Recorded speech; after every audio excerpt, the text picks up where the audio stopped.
Hello అండి, నమస్తే. Welcome back to my channel cute bubbly cooking vlogs and tips.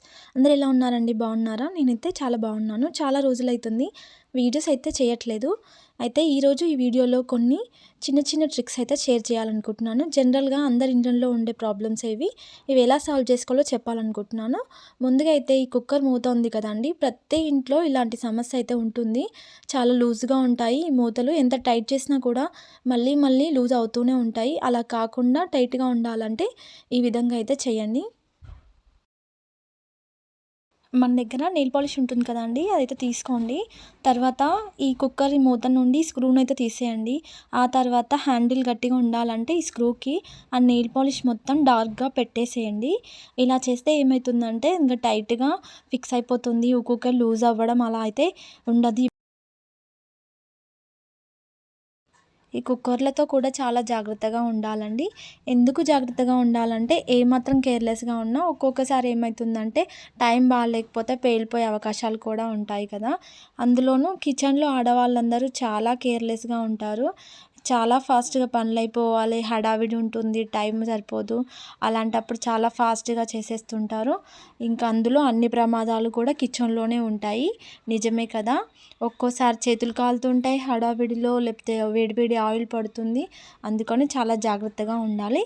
అందులో ఈ కుక్కర్తో ఎందుకు జాగ్రత్తగా ఉండాలంటే సరిగా క్లీన్ చేసుకోలేదనుకోండి, ఈ మధ్యలో హోళ్ళల్లో ఏమైనా ఇరుక్కుందనుకోండి, మనం చూడకుండా అలాగే వంట చేస్తుంటాము.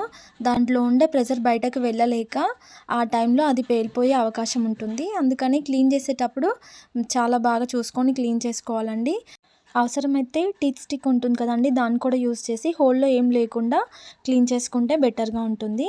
తర్వాత వేరొక టిప్ చెప్తాను. అదేంటంటే మనము చక్కెరలో చిన్న చిన్న చీమలను అయితే చూస్తుంటాం కదా. రెగ్యులర్గా పడతాయని కాదు కానీ అప్పుడప్పుడు అలా వచ్చేస్తుంటాయి ఈ చీమలను. వీటన్నిటిని కూడా మనం క్లీన్ అయితే చేయలేము, తీయలేము. మీకు కనిపిస్తుందా ఇక్కడ చిన్న చీమలు చాలా చిన్నగా ఉన్నాయి. ఈ చీమలను అయితే మనం క్లీన్ చేయలేము. అందుకని ఇలాంటి చీమలు చక్కెరలో పట్టకుండా ఏం చేయాలంటే చిన్న ట్రిక్ అండి. 2-3 లవంగాలను తీసుకోవాలండి. వీటిని కూడా అన్నిటినీ ఆ చక్కెర మధ్యలో వేసేస్తే సరిపోతుంది. ఈ లవంగాల ఘాటుకు అస్సలు చీమల దగ్గరికే రావండి. ఈ వీడియో కోసమే నేను ఈ లవంగాలు వేయకుండా ఇలా అయితే చేసి చూపిస్తున్నాను. ఈ ట్రిక్ కూడా చాలా బాగా యూజ్ అవుతుందండి. మీకు కూడా ఇలాంటి ప్రాబ్లం ఉంటే ఇలా చేసి చూడండి, సాల్వ్ అయిపోతుంది.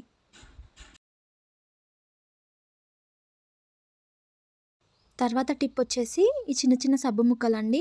మనం ఈ సబ్బుల్ని వాడిన తర్వాతకి చాలా సన్నగా అయిపోయాక వీటన్నిటిని అయితే జనరల్గా పడేస్తుంటాము.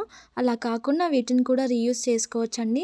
ఇలా సన్నగా అయిపోయిన తర్వాతకి వీటిని పడేయకుండా వాష్ బేసిన్లో వేయండి. వాషింగ్ మిషన్ యూజ్ చేసేటప్పుడు వాటి నుంచి వచ్చే వాటర్ వల్ల బ్యాడ్ స్మెల్ వస్తుంది. ఈ సబ్బులను వేయడం వల్ల కొంచెం ఈ సోప్ స్మెల్ కూడా యాడ్ అయ్యి ఫ్రెష్గా ఉంటుంది. లేదంటే చాలా బ్యాడ్ స్మెల్ వస్తుంది. వేస్ట్గా పడేసే ఈ సబ్బు ముక్కల్ని కూడా ఈ విధంగా మనం యూజ్ చేసుకోవచ్చు. మీరేమంటారో చెప్పండి. కుక్కర్ మూతలో ఈ రబ్బర్ ఉంటుంది కదండి, చాలా ఇళ్లలో ఇది లూజ్ అయిపోతుంది. ఎందుకంటే తీయడము, క్లీన్ చేయడము, మళ్ళీ పెట్టడము ఇలా ఉంటుంది కదా. ఒక్కొక్క క్లీన్ చేసుకోవడం వల్ల ఇలా జరుగుతుంది. ఇలా బాగా లూజ్ అయింది అనుకోండి, ఆ రబ్బర్ తీసి ఫ్రిడ్జ్లో కాసేపు పెట్టేసేయండి. ఇలా పెడితే రబ్బర్ అనేది కొంచెం టైట్గా అయిపోతుంది. ఆ తర్వాతకి మళ్ళీ సెట్ చేస్తే సరిపోతుంది.